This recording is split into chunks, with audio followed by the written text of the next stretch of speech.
Chapter 18. Ra. "And where do you want to go for lunch?" I asked as we slowly drove along the rocky road. "Do you want to go to Cascais?" "No, I feel romantic. Let's go to Sintra." "Fine, it's just as far one way or the other." 3:10 p.m. I seriously doubted we would find a restaurant with the kitchen still opened, but anything would be a memorable meal.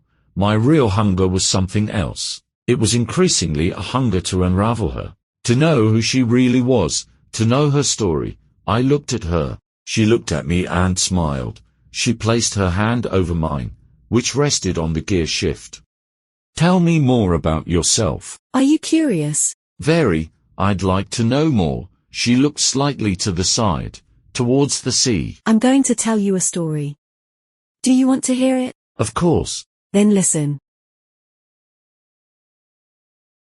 In the beginning, all was darkness and nothing existed except a vast plain of water called Nun. The power of Nun was such that from there emerged a radiant sphere called Ra. Ra was all-powerful.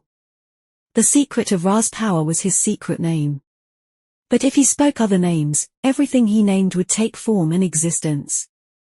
And Ra said, "I am Khepra at dawn, Ra at noon, and Atum at sunset."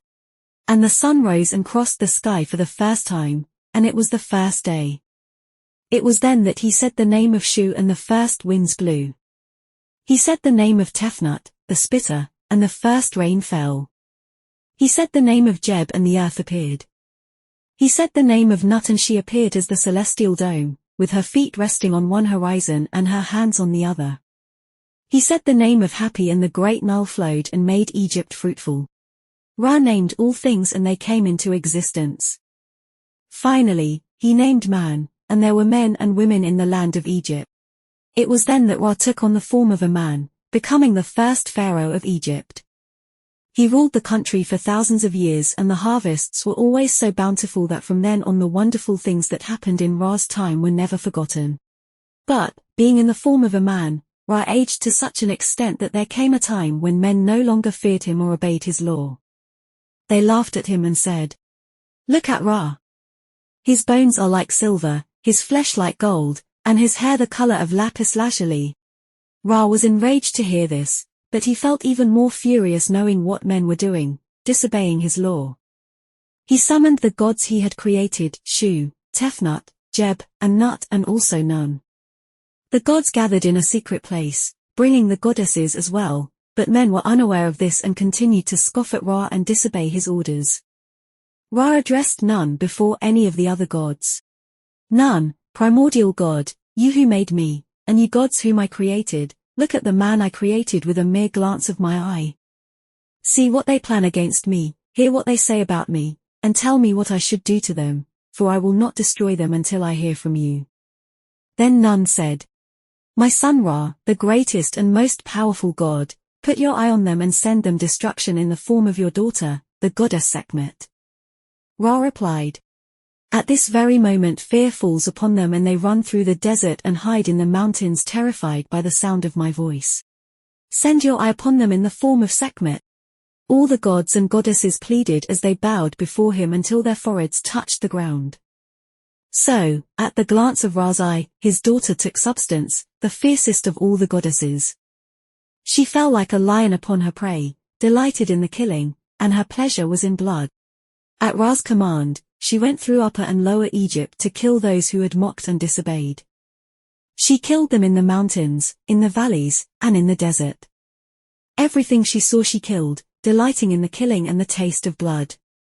Then Ra saw what Sekhmet had done. He called her while saying, "Come, my daughter. Tell me how you obeyed my orders." And Sekhmet replied with the terrible voice of a lioness tearing into prey. "For the life you gave me, I brought your vengeance upon men and my heart rejoices." For many nights the Nile ran red with blood, and she continued killing all over the land. Ra saw what Sekhmet was doing, but his heart was filled with pity for man, even though he had turned against him. But no one could stop Sekhmet, not even Ra. She would have to stop of her own will. And Ra saw that this could only happen with cunning. So he gave the command. Bring me swift messengers who run as silently as shadows on the earth and with the speed of storm winds. When they brought them to him, he said to them, Go as fast as you can, up the Nile to where it fiercely rushes above the rocks, and between the islands of the first cataract find an island called Elephantine. Bring me the great portion of red ochre stored there. The messengers went and brought the blood-red ochre to Heliopolis, the city of Ra, where obelisks stood with tips of gold, which were like fingers pointed at the sun. It was night when they arrived in the city, but all day the women had been brewing beer, as Ra had asked them to do.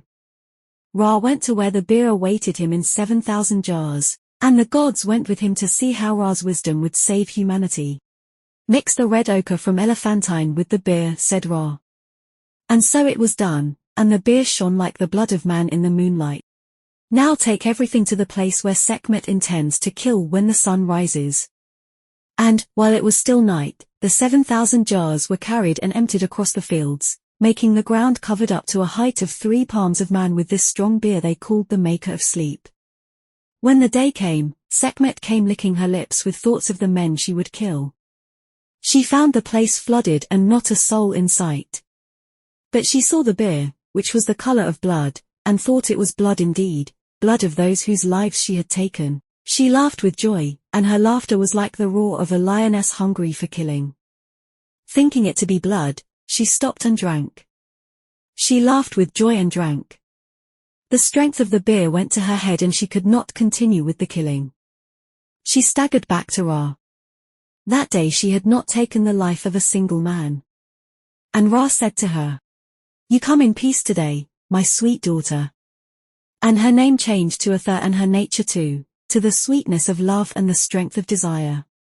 And henceforth Atha only made man fall with the great power of love. Sorry to interrupt you, but we've arrived.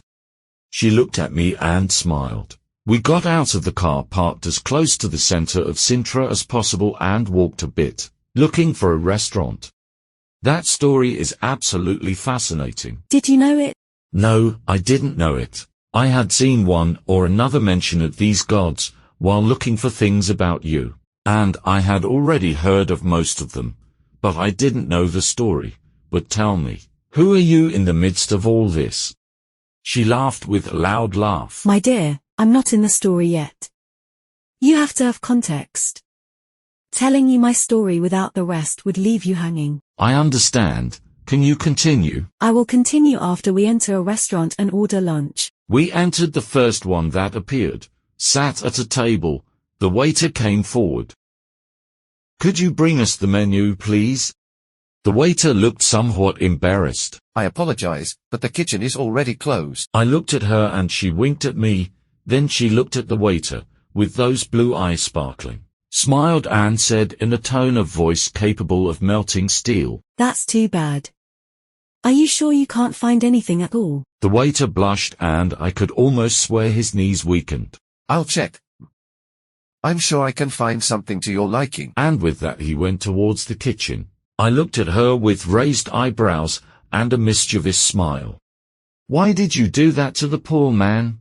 Because I'm hungry, and I'm already here. I don't want to go elsewhere. And don't you think it was wrong to do that? Honestly, I would think so if I wasn't going to pay for the meal in the end, but since I intend to pay, I don't see anything wrong. He simply will do what he should do with all customers. Make an effort. She was right, in fact. To say we no longer serve lunch at this time with nothing else is just a way to dodge work. At most there should be a right now the kitchen is closed, but I'll see what can be arranged and come back with options. Whether they would then be accepted by the customer or not would be another matter. The waiter returned. I'm sorry, but the kitchen is really closed. However, I can get you a steak sandwich, or a steak with fries if you wish. I looked at her, who nodded in agreement. I turned to the waiter. So for me it can be a steak sandwich, aren't you, dear? The same thing will do. And what would you like to drink? She looked at me. Will you join me in a glass of red wine? I will, but just a little bit, since we'll still be driving around. A small bottle. Yes, that's it. Bring a small bottle of red wine. Of course, said the waiter, leaving immediately. You see, with goodwill everything is solved. It's true, I replied. I just regretted that, in fact, goodwill did not come from wanting to please any customer, whoever entered, but from her. For reasons that were obvious to me at this moment. But that was really the establishment's problem. But look, do you want to continue the story? I asked. Are you really that curious? Very much. I see. Where was I? You were telling how Ra had saved humanity from Sekhmet and how she turned into Hathor, the goddess of love. Ah. Yes. You were paying attention. Of course. Well, that's how Ra saved humanity, and he continued to rule, although he was already quite old. But the time was approaching when he would have to withdraw to reign in the heavens forever, leaving younger gods in his place. While he struggled in his human form, in the form of the Pharaoh of Egypt, age began to make him lose wisdom. But no one could dispute his power, since it came from his secret name, which no one else knew except himself. If someone were to discover it, he could no longer rule on earth. Of course, this would only be possible through magical arts. The waiter arrived with the wine, interrupting us.